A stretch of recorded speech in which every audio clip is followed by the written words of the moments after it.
Hi friends, welcome back to my YouTube channel. ಎಲ್ಲರೂ ಹೇಗಿದ್ದೀರಾ? I hope ಎಲ್ಲರೂ ಚೆನ್ನಾಗಿದ್ದೀರಾ ಅಂತ ಅಂದ್ಕೊಂಡಿದ್ದೀನಿ. ಸೊ ನೈಟ್ ರೂಟೀನ್ ಹೇಗಿರುತ್ತೆ ಅಂತ ಹೇಳಿದಲ್ಲಿ ತೋರಿಸ್ತೀನಿ. ಭಾನುವಾರ ಈವ್ನಿಂಗ್ಲಿಂದ ವ್ಲಾಗ್ನ ಶುರು ಮಾಡ್ತಾ ಇದ್ದೀನಿ. ಸೊ ಬೆಳಿಗ್ಗೆನೇ ಸೊಪ್ಪರ್ ಬಂದಿದ್ರು. ಕಿರಿಕ್ಸಲೆ ಸೊಪ್ಪು 5 ರೂಪಾಯಿ ಒಂದು ಕಟ್ಟು ಅಂತ ಹೇಳಿ. ಸೊ ಹಾಗಾಗಿ ನಾನು 5 ರೂಪಾಯಿ ಒಂದು ಕಟ್ಟಲ್ವಾ ಅಂತೇಳಿ 2 ಕಟ್ಟು ತೊಗೊಂಡೆ 10 ರೂಪಾಯಿಗೆ.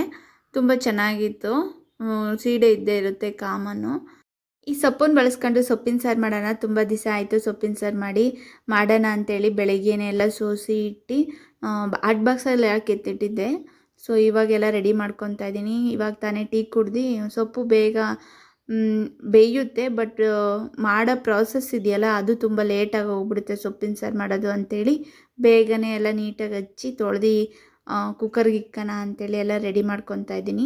ಇದರಲ್ಲಿ ತುಂಬ ಮಣ್ಣಿದೆ. ಒಂದು ಸತಿ 2 ಸತಿ ತೊಳೆದ್ರೆ ಮತ್ತೆ ಸಾಂಬಾರು ಮಾಡಬೇಕಾದ್ರೆ ಕಲ್ಲು ಸಿಗುತ್ತೆ. ಒಂದು 5-6 ಸಲ ತೊಳಿಬೇಕಿತ್ತು. ಒಂದು 5-6 ಸಲ ತೊಳೆದಿದ್ದೀನಿ ಚೆನ್ನಾಗಿ ಮಣ್ಣು ಹೋಗಲಿ ಅಂತೇಳಿ. ಅಡುಗೆ ರೂಮಲ್ಲೇ ಎಲ್ಲ ನೀಟಾಗಿ ಹಚ್ಬಿಟ್ಟು ಅಡುಗೆ ಮಾಡೋಣ ಅಂತೇಳಿ ಅಂದ್ಕೊಂಡೆ.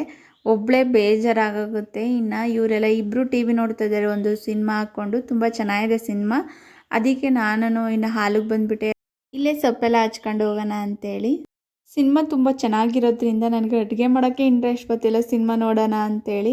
ನಾನು ಹಿಂಗೆ ಸಿನಿಮಾ ನೋಡ್ಕೊಂಡು ಕೂತ್ಕೊಂಡ್ರೆ ಇನ್ನು ಪಾಪು ಬೇಗ ಮಲಿಕೊಂಡ್ಬಿಡ್ತಾಳೆ ಊಟ ಮಾಡ್ದಂಗೆ ಅಂತೇಳಿ ಮತ್ತೆ ಬೇಗ ಮಾಡ್ತಾಯಿದ್ದೀನಿ. ಹಾಗೆಯೇ ಇವತ್ತು ಕೊಲ್ಲಾಪುರದಮ್ಮ ಕರಿಯಮ್ಮ ತಾಯಿ ಬರ್ತಿದ್ದಾರೆ ಗವಿಗೋಗಿ. ಸೊ ನೋಡ್ಕೊಬರೋಕೆ ಹೋಗೋಣ ಅಂತ ಹೇಳಿದ್ರು. 9 ಗಂಟೆ ಅಷ್ಟೊತ್ತಿಗೆಲ್ಲ ಊಟ ಮಾಡ್ಕೊಂಡು ರೆಡಿ ಇದ್ದರೆ ಇನ್ನು ಹೋಗಿ ಒಂದು ಸ್ವಲ್ಪ ಲೇಟ್ ಆದ್ರೂ ಬಂದು ಮಲಿಕೋಬೋದಲ್ವ ಅಂತ ಅಂದ್ಕೊಂಡ್ವಿ.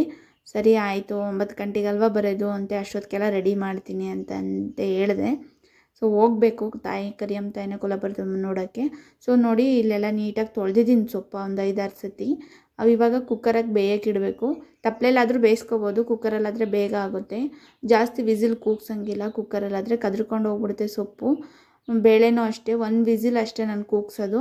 ನಾನು ಅಡುಗೆ ರೂಮಲ್ಲಿ ಅಡುಗೆ ಮಾಡ್ತಿದ್ರೆ ಪಾಪು ಬಂದೆ, ಅಮ್ಮ ಹೋಮ್ವರ್ಕ್ ಬರೆಸ್ಬಾರಮ್ಮ, ಹೋಮ್ವರ್ಕ್ ಹಾಕ್ಕೊಟ್ಟಿದ್ದಾರೆ ಟೀಚರು ಅಂತ ಕರೀತಿದ್ದಾಳೆ. ನನಗೆ ಆಶ್ಚರ್ಯ ಆಯಿತು ಅವಳು ಕರೆದಿದ್ದಕ್ಕೆ. ಎಂದೂ ಹೋಮ್ವರ್ಕ್ ಬರೀತಿರ್ಲಿಲ್ಲ. ನಾನು ಬಂಗೋದ್ರೂ ಅವಳು ಬರೆಯೋದೇ ಕಷ್ಟ ಆಗಿತ್ತು. ಆ ಥರದ್ದು ಅವಳೇ ಬಂದು ಕರೀತಿದ್ದಾಳೆ ಅಂದರೆ ಒಂದು ಸ್ವಲ್ಪ ನನಗೆ ಆಶ್ಚರ್ಯ ಆಗೋಯಿತು. ಸರಿ ಇರಮ್ಮ ಬರ್ತೀನಿ, ಕುಕ್ಕರ್ನ ಒಲೆ ಮೇಲಿಟ್ಟು ಅಂತ ಅಂದೆ. ಸರಿ ಆಯಿತು ಅಂತ ಹೋದ್ಲು.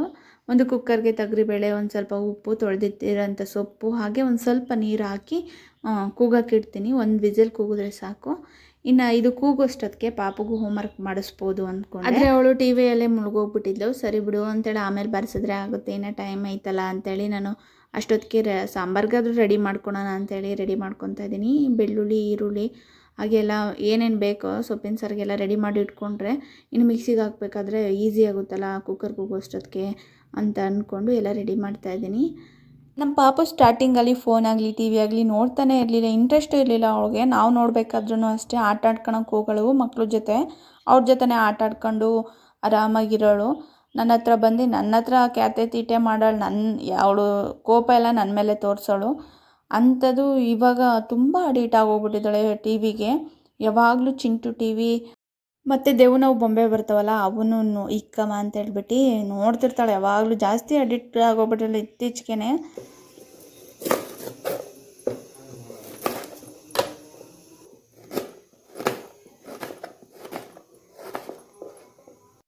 ನೋಡಿ ಈರುಳ್ಳಿ ಎಲ್ಲ ಹಚ್ಚಿಟ್ಟಿದ್ದಾಯಿತು. ಸೊ ಇವಾಗ ಒಂದು ಪ್ಲೇಟ್ಗೆಲ್ಲ ಇಟ್ಕೊಳ್ತಾ ಇದ್ದೀನಿ, ಈಸಿ ಆಗುತ್ತಲ್ವ ಅಂತೇಳಿ. ಸುಡ್ದಿಟ್ಟಿರೋಂಥ ಬೆಳ್ಳುಳ್ಳಿ ಹಾಗೆ ಒಗ್ಗರಣೆಗೆ ಒಂದು ಸ್ವಲ್ಪ ಈರುಳ್ಳಿ ಹಚ್ಚಿಟ್ಟಿದ್ದೀನಿ. ಹಾಗೆ ಒಂದು ಸ್ವಲ್ಪ ಸಾಂಬಾರಿಗೆ ಒಂದು ಸ್ವಲ್ಪ ಹುಣಸೆಹಣ್ಣು, ಹಾಗೆ ಒಂದು ಸ್ವಲ್ಪ ಒಣಮೆಣ್ಸಿಕಾಯಿ ಬೇಕು ಅಂತಂದರೆ ಹಸಿಮೆಣ್ಸಿಕಾಯಿನ ಯೂಸ್ ಮಾಡ್ಕೋಬೋದು. ಹಾಗೆ ಕಾಯಿ ತುರಿ ಬೇಕು ಅಂತ ಹೇಳ್ಬಿಟ್ಟು ಕಾಯಿ ಹೊಡೆದಾಕ್ತೆ. ಹೂವು ಬಂತು, ತುಂಬ ಖುಷಿ ಆಯಿತು. ಸೊ ಕಾಯಿ ತುರಿತಿದ್ದೆ. ಅವಾಗ ಬಾರಮ್ಮ ಹೋಮ್ವರ್ಕ್ ಮಾಡೋಣ ಅಂತೇಳಿ ಕರೀತಿದ್ದಾಳೆ. ಸೊ ನೋಡಿ ಆವಾಗ ನಾನು ಕರೆದಿದ್ದು ಇಷ್ಟೊತ್ತು ಬೇಕು ಅವಳು ಮತ್ತೆ ನಾನು ಕರೆಯೋಕ್ಕೆ. ಅಷ್ಟು ತುಂಬ ಲೇಟ್ ಅಂದರೆ ತುಂಬ. ಹೋಮ್ವರ್ಕು ಅಂತಂದ್ರೇ ಅವಳಿಗೆ ಇಷ್ಟ ಆಗೋಲ್ಲ. ಸ್ಕೂಲ್ಗೆ ಹೋಗ್ಬೇಕು ಅಂದ್ರೂ ಇಷ್ಟ ಆಗೋಲ್ಲ. ಆಟ ಆಡಬೇಕು ಚೆನ್ನಾಗಿ. ಅವಳಿಗೆ ಒಂದು ಪೆನ್ಸಿಲ್ ಆಗಲೇಳು, ಒಂದು ಎರೇಸರ್ ಆಗಲೇಳು, ಏನೇನು ಇಕ್ಕೊಳಲ್ಲ. ಒಂದು ಬುಕ್ ಆಗಲೇಳು ಅರ್ಧ ಬಿಸಾಕ್ತಾಳೆ. ಇಲ್ಲ ಅಂತಂದರೆ ಪೆನ್ಸಿಲ್ ಆದರೆ ಹೊಸದು ಕೊಡಿಸಿದ್ದೀರಂದರೆ ಬರೋಷ್ಟೊತ್ತಿಗೆ ಈಟೇಟಾಗಿರುತ್ತೆ ಪೆನ್ಸಿಲು. ಅಷ್ಟು ಸಣ್ಣ ಮಾಡ್ಕೊಬಿಡ್ತಾಳೆ. ಡೈಲಿ ಪೆನ್ಸಿಲ್ ಕೊಡಿಸ್ಬೇಕು. ಒಂದು ಎರೇಸರ್ ಆಗಲಿ ಹೇಳು ಏನೂ ನೀಟಾಗಿ ಇಕ್ಕೊಳಲ್ಲ. ಒಂದು ನೋಡಿ ಹೋಮ್ವರ್ಕ್ ಬರೀ ಅಂದರೆ ಅವಳದೇ ಒಂಥರ ಆಟ ಆಗೋಗ್ಬಿಟ್ಟಿದೆ. ನೋಡಿದ್ರೆ ಪೆನ್ಸಿಲ್ ಏಟ್ ಮಾಡ್ಕೊಂಡಿದ್ದಾಳೆ, ಅದನ್ನು ಎರ್ಕೊಡು ಅಂತ ಇದ್ದಾಳೆ ನೋಡಿ. ಇನ್ನು ಅದನ್ನೇ ಕೊಟ್ಟರೆ ಹೊಸದು ಕೊಟ್ಟಿದ್ದೀನಿ ಅಂದರೆ ಮತ್ತೆ ಬೆಳಗ್ಗೆ ಅಷ್ಟೊತ್ತಿಗೆ ಸಣ್ಣ ಮಾಡಾಕ್ತಾಳೆ. ಅದನ್ನೇ ಎರ್ಕೊಟ್ಟು ಅದರಲ್ಲೇ ಬರಿ ಅಂತೇಳಿ ABCD 1 2 3 ಹಾಗೆ ಕೊಟ್ಟಿದ್ದಾರೆ. ಫಸ್ಟು ABCD ಬರಿತೀನಿ ಅಂತ ಹೇಳ್ಬಿಟ್ಟು ಬರೀತಿದ್ದಾಳೆ. ಯಾವುದೋ ಬೇರೆ ಕಡೆ ಜ್ಞಾನ ಅವಳದೆಲ್ಲ ನೋಡಿ. ಆಟ ಆಡೋದು, ಬರಿ ಅಂತಂದರೆ ತುಟಿಗೆ ಇಕ್ಕೊಳ್ಳೋದು, ಏನೇನೋ ಮಾಡ್ತಿದ್ದಾಳೆ ಅವು ಥರವ. ಒಂದು ಅಕ್ಷರ ಬರಿಬೇಕು ಅಂದರೆ ಅದು ಯುದ್ಧ ಮಾಡ್ದಂಗೆ ಆಗುತ್ತೆ ನನಗೆ. ಸೊ ಹೆಂಗೋ ಅದಾದರೂ ಬರೀತಿದ್ದಾಳಲ್ವ, ಇಷ್ಟು ದಿನ ಬರಿತಾನೆ ಇರಲಿಲ್ಲ ಅದನ್ನು. ಅವಳನ್ನ ಹೋಮ್ವರ್ಕ್ ಮಾಡೋಕ್ಕೆ ಬಿಟ್ಟು ನಾನು ಅಡುಗೆ ಮಾಡೋಣ ಅಂತೇಳಿ ಹೋದೆ. ಒಂದು ವಿಸಿಲ್ ಕೂಗಿತ್ತು. ಸೊ ಇನ್ನು ತಣ್ಣಗಾಗಬೇಕು ಅಂತೇಳಿ ವಿಸಿಲೆಲ್ಲ ಬಿಟ್ಟು ತಣ್ಣಗೆ ಮಾಡೋಣ ಅಂತ ಒಂದು ಬಟ್ಲಕ್ಕೆ ಹಾಕಿಟ್ಟಿದ್ದೀನಿ. ಅದನ್ನು ಸೊಪ್ಪನ್ನ ನೀಟಾಗಿ ಹಿಂಡ್ಕೋಬೇಕು. ಬಿಸಿ ಒಂದು ಸ್ವಲ್ಪ ತಣ್ಣಗಾಗಕ್ಕೆ ಬಿಡಬೇಕು. ಬಿಸಿ ಇದ್ದಾಗ ಹಿಂಡ್ಕೊಳಕ್ಕೆ ಹೋದರೆ ತುಂಬ ಕೈ ಸುಡುತ್ತೆ. ಸೊ ಒಂದು ಸ್ವಲ್ಪ ಆರೈತೆ, ತೋಬೆಚ್ಕೈತೆ, ಇನ್ನು ಹಿಂಡ್ಬಿಡೋಣ ಅಂತೇಳಿ ನೀಟಾಗಿ ಹಿಂಡ್ತಾಯಿದ್ದೀನಿ ರಸವ. ಅದು ನೀಟಾಗಿ ಹಿಂಡ್ಬಿಟ್ರೆ ಆ ಒಗ್ಗರಣೆ ಹಾಕೋಕ್ಕೆ ಚೆನ್ನಾಗಿರುತ್ತೆ. ಅದು ಹಿಂಡ್ದಂಗೆ ಒಗ್ಗರಣೆ ಹಾಕಿದ್ರೆ ಚೆನ್ನಾಗಿರಲ್ಲ, ನೀಟಾಗಿ ಹಿಂಡ್ಕೋಬೇಕು. ನಿಮ್ಮ ಕಡೆ ಯಾವ ಥರ ಸೊಪ್ಪಿನ ಸಾರು ಮಾಡ್ತೀರಾ?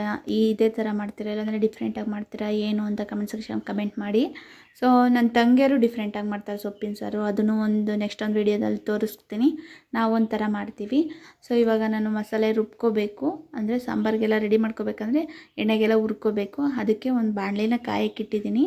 ಇದಕ್ಕೆ ಒಂದು 2 ಟೇಬಲ್ ಸ್ಪೂನ್ ಎಣ್ಣೆ ಹಾಕ್ತೀನಿ. ನಾವೇನು ಸುಲ್ದಿಟ್ಟಿಗೆ ಎಲ್ಲ ರೆಡಿ ಮಾಡ್ಕೊಂಡಿದ್ದೆನಲ್ಲ ಪ್ಲೇಟಾಗೆ, ಅದನ್ನು ಒಂದದಾಗಿ ಹಾಕ್ಕೊಂಡು ಹುರ್ಕೊತೀನಿ.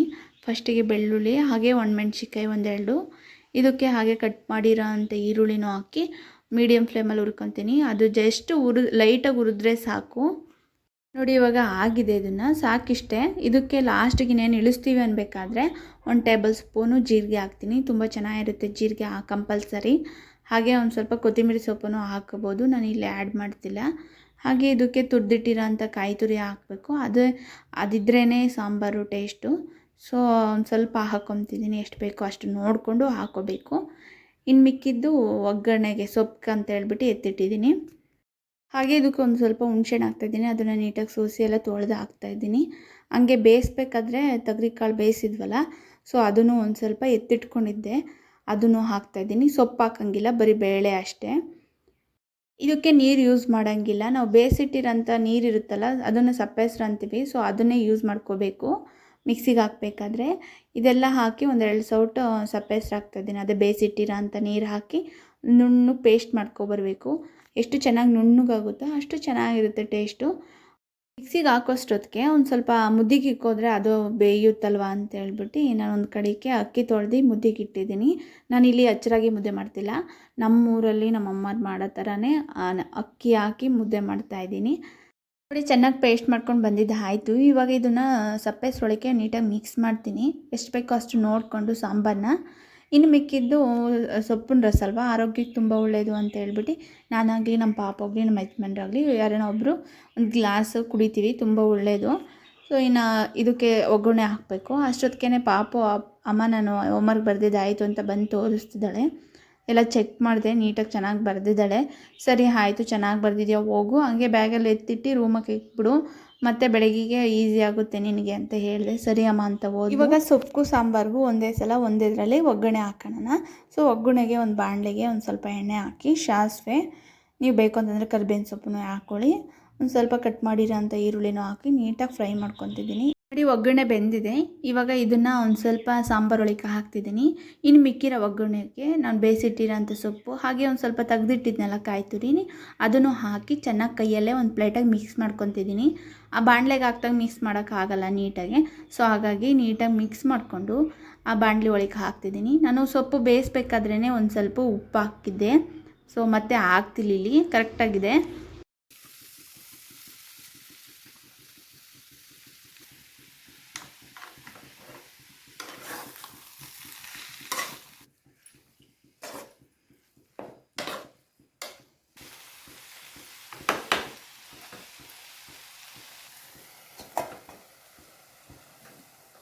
ಸೊಪ್ಪಂತೂ ತುಂಬ ಚೆನ್ನಾಗಿರುತ್ತೆ.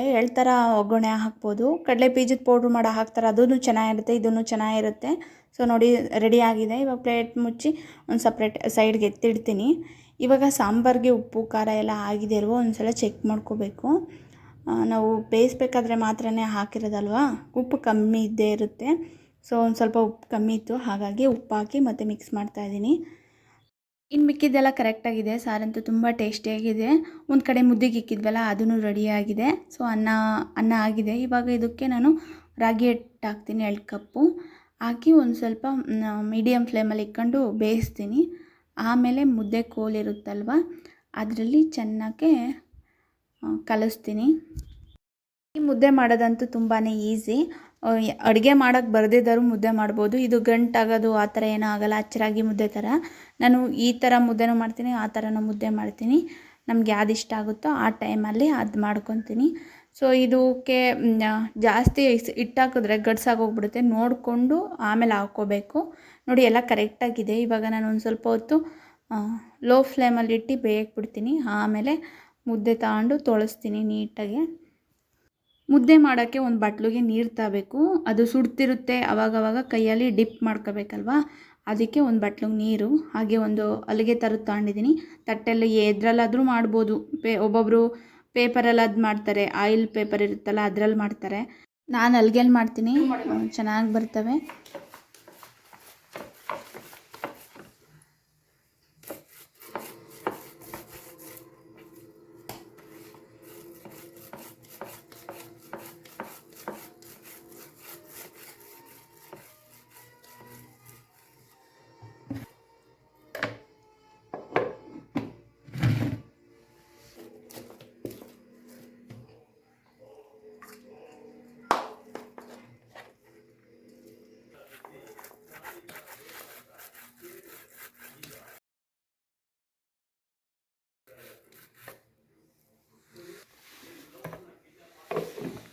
ಅಡುಗೆ ಏನೋ ರೆಡಿ ಆಯಿತು. ಸೊ ಎಲ್ಲರೂ ಊಟ ಮಾಡ್ಕೊಂಡು ಹೋಗಬೇಕು ದೇವ್ರು ನೋಡೋಕ್ಕೆ. 9 ಗಂಟೆ 9:15 ಹೋದ್ರೂ ನಡೆಯುತ್ತೆ. ಅಷ್ಟೊತ್ತು ನೋಡಬೇಕು. ಆವಾಗಲೇ ಗೊತ್ತಾಗುತ್ತೆ, ಆರೆ ಬಡಿತಾರೆ ಕೇಳಿಸುತ್ತಲ್ವ, ಆವಾಗ ಹೋಗ್ಬೋದು. ಸೊ ಎಲ್ಲ ತಂದು ಇಡ್ತಾಯಿದ್ದೀನಿ. ಅವ್ರಿಗೆ ಬಿಸಿನೀರು ಕೊಡಬೇಕು ಅಂತೇಳಿ ಬಿಸಿನೀರು ಕಾಸಿಟ್ಟಿದ್ದೀನಿ. ಇವರು ಕಾಸಿದ್ದೀನಿ ಅಂದರೆ ಪಾಪನೂ ಬಿಸಿನೀರೇ ಕೇಳ್ತಾಳೆ. ನನಗೂ ಬಿಸಿನೀರು ಬೇಕಮ್ಮ ಅಂತೇಳಿ. ಅವ್ಳಿಗೇನು ಅದೊಂಥರ ಇಷ್ಟ, ರೂಢಿಯಾಗಿ ಹೋಗ್ಬಿಟ್ಟಿದೆ ಬಿಸಿನೀರು. ಇನ್ನು ಅವ್ರಿಗೂ ಫ್ಲಾಸ್ಕ್ ಹಾಕ್ಕೊಟ್ಟು ಅವಳಿಗೂ ಒಂದು ಗ್ಲಾಸ್ಗೆ ಹಾಕ್ಕೊಟ್ಟೆ. ಮುದ್ದೆ ಅಂದ್ರೇ ಅಷ್ಟೊಂದು ಇಷ್ಟ ಇಲ್ಲ. ಆವಾಗ ತಿನ್ನೋಳು, ಮತ್ತು ಮಧ್ಯದಲ್ಲಿ ಮುದ್ದೆ ಕಮ್ಮಿ ಮಾಡಿಬಿಟ್ಟೆ. ಆವಾಗ ಮುದ್ದೆ ತಿನ್ನೋದೇ ಬಿಟ್ಬಿಟ್ಲು. ಇವಾಗ ಒಂದು ಸ್ವಲ್ಪ ರೂಢಿ ಮಾಡಿಸ್ತಾ ಇದ್ದೀನಿ, ಮುದ್ದೆ ತಿಂದಷ್ಟು ಒಳ್ಳೇದಲ್ವ ಅಂತೇಳಿ. ಇವಾಗ ಒಂದು ಸ್ವಲ್ಪ ತಿಂತಾಳೆ, ಒಂದು ಸ್ವಲ್ಪ ತಿಂತಾಳೆ ಅಷ್ಟೇ. ಊಟದ ಹತ್ರ ಬಂದಿದ್ದ ತಕ್ಷಣ ಅವಳು ರಿಯಾಕ್ಷನ್ ನೋಡಬೇಕು. ಫಸ್ಟ್ ಎಲ್ಲ ಚೆಕ್ ಮಾಡ್ತಾಳೆ ಏನು ಮಾಡಿದ್ದಾರೆ ಏನು ಅಂತೇಳಿ. ಮುದ್ದೆ ಅಂದಿದ ತಕ್ಷಣ ಫಸ್ಟ್ ಅಮ್ಮ ಈ ಮುದ್ದೆನ ನಾನು ತಿನ್ನಲ್ಲ ಅಂತ ಅಂದ್ಲು.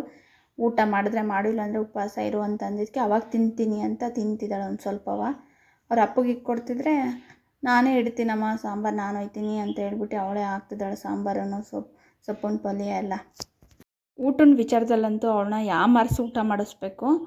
ಇಲ್ಲ ಅಂತ ಅವಳಿಗೆ ಇಷ್ಟವಾಗಿದ್ದಾದರೆ ಇನ್ನೊಂದು ಸ್ವಲ್ಪ ಎಕ್ಸ್ಟ್ರಾ ಇಕ್ಕಿಸ್ಕೊಂಡು ಊಟ ಮಾಡ್ತಾಳೆ. ಅವಳಿಗೆ ಇಷ್ಟ ಆಗದಿದ್ದಾದರೆ ನಾವೇನೇ ಮಾಡಿದ್ರೂ ತಿನ್ನಲ್ಲ.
ಊಟ ಎಲ್ಲ ಆಯಿತು ನೋಡಿ. ದೇವ್ರು ನೋಡೋಕೆ ಹೋಗ್ತಾ ಇದ್ದೀವಿ ಎಲ್ಲರೂ.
ಮನೆಗೆ ಬಂದ್ವಿ, ಅರ್ಧ ದಾರಿಯಲ್ಲಿಗೆ ಹೋಗಿದ್ವಿ ಅಷ್ಟೇ.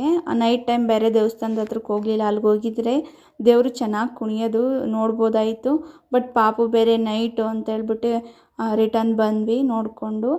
ಇನ್ನು ಬಂದಿದ್ದ ತಕ್ಷಣ ನಾನು ಬಟ್ಟೆ ಇಕ್ಕಿರೋ ಬಟ್ಟೆಗಳೆಲ್ಲ ಕಿತ್ತು ಎಸಿತಾ ಇದ್ದಾಳೆ. ಮಲಿಕ್ ಅಂತಿದ್ದಾಳೆ ಬೆಡ್ಶೀಟ್ ಹೊತ್ಕೊಳ್ಳೆ ಅಂದರೆ ಅವಳಿಗೆ ಬೆಡ್ಶೀಟ್ ಅಂದ್ರೇ ಬೇಡವಂತೆ. ಈ ವಿಡಿಯೋ ನಿಮ್ಗೆ ಇಷ್ಟ ಆದರೆ ಪ್ಲೀಸ್ ಲೈಕ್ ಮಾಡಿ, ಶೇರ್ ಮಾಡಿ, ಸಬ್ಸ್ಕ್ರೈಬ್ ಮಾಡೋದಂತೂ ಮರಿಬೇಡಿ. ಕಮೆಂಟ್ ಬಾಕ್ಸಲ್ಲಿ ಕಮೆಂಟ್ ಮಾಡಿ. ಮತ್ತೊಂದು ವಿಡಿಯೋದಲ್ಲಿ ಸಿಗೋಣ. ಇವತ್ತಿನ ವ್ಲಾಗ್ನ ಇಲ್ಲಿಗೆ ಎಂಡ್ ಮಾಡ್ತಾ ಇದ್ದೀನಿ. ಸೊ ಬಾಯ್.